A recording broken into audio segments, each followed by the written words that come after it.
Zaman sudah semakin maju. Elon Musk sudah mikir bagaimana bisa tinggal di Mars. Cina juga sudah sibuk bagaimana bisa membuat matahari baru. Tetapi di sini, di negeri tercinta kita ini, masih banyak orang-orang mabuk agama yang gampang ditipu mentah-mentah.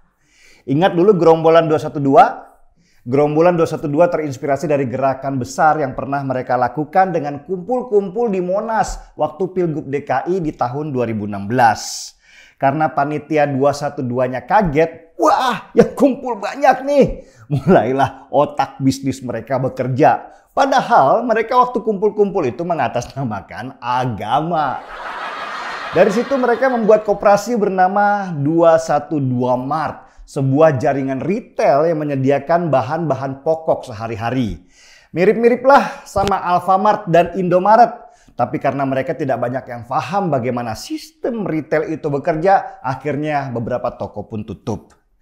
Yang ngenes itu yang terjadi di Samarinda, Kalimantan Timur. Saking semangatnya ingin membela Islam, beberapa orang niat untuk bikin 212 Mart di sana.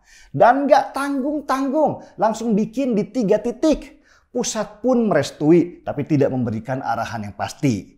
Dan akhirnya terkumpullah total lebih dari 2 miliar rupiah dana masyarakat yang berinvestasi mulai dari 500 ribu rupiah sampai 20 juta rupiah per orang. Sialnya, orang yang berinvestasi itu nggak paham bagaimana model investasi. Mereka hanya transfer saja ke sebuah rekening yang mereka percaya kalau orang itu ulama. Kan nggak mungkin menipu mereka. Permasalahan kemudian datang ketika para panitia yang terdiri dari orang-orang yang ngerti agama tapi nggak ngerti investasi ini bingung. Ini duitnya mau dikemanakan? Mau dikumpulkan di mana? Mereka kasak-kusuk sampai muncul seseorang yang sama agamisnya dengan mereka menawarkan diri untuk menjadi rekening penampungan mereka. Maka dari duit itu dibangunlah 212 Mart. Berjalan terseok-seok selama 2 tahun dan akhirnya si agamis tadi kabur, nggak tahu kemana jejaknya. Ramelah mereka yang kemarin investasi dan berharap duitnya kembali.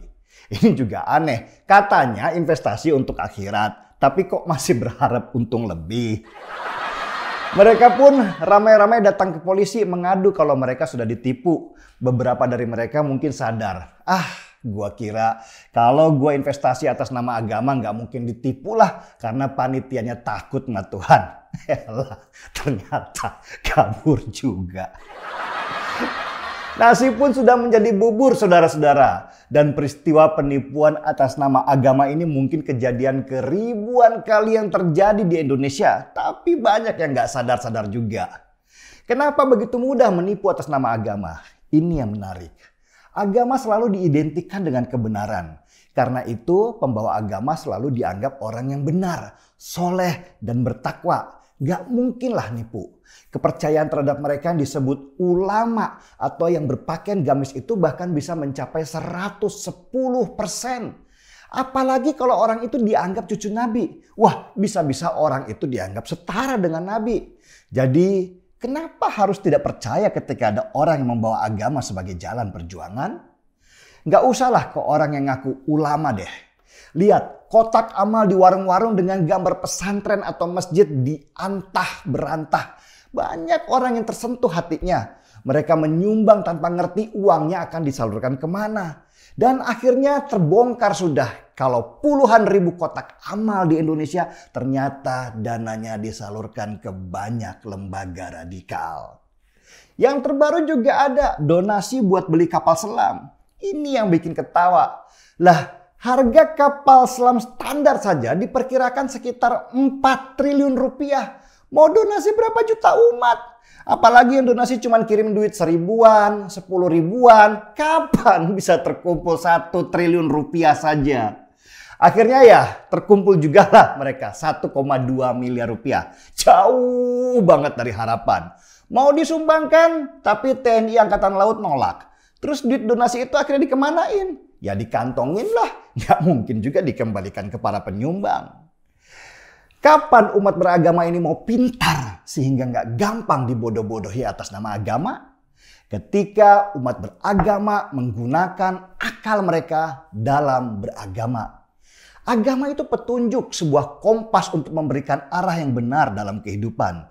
Dan untuk memahami bagaimana kompas itu bekerja, kita harus menggunakan akal dan pengetahuan kita. Gak bisa asal imani saja. Akhirnya kalau asal imani saja, ya jadinya bodoh berjamaah. Ustadznya buta, jamaahnya juga buta.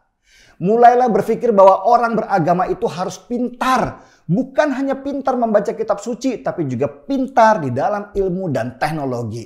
Kalau kalian bodoh terus, ya begitulah. Kalian akan terus dijadikan objek kapital buat orang-orang seperti Yahya Waloni yang sudah bodoh tapi terus menebarkan kebodohannya tanpa ada rasa malu dan dengan penuh kepercayaan diri.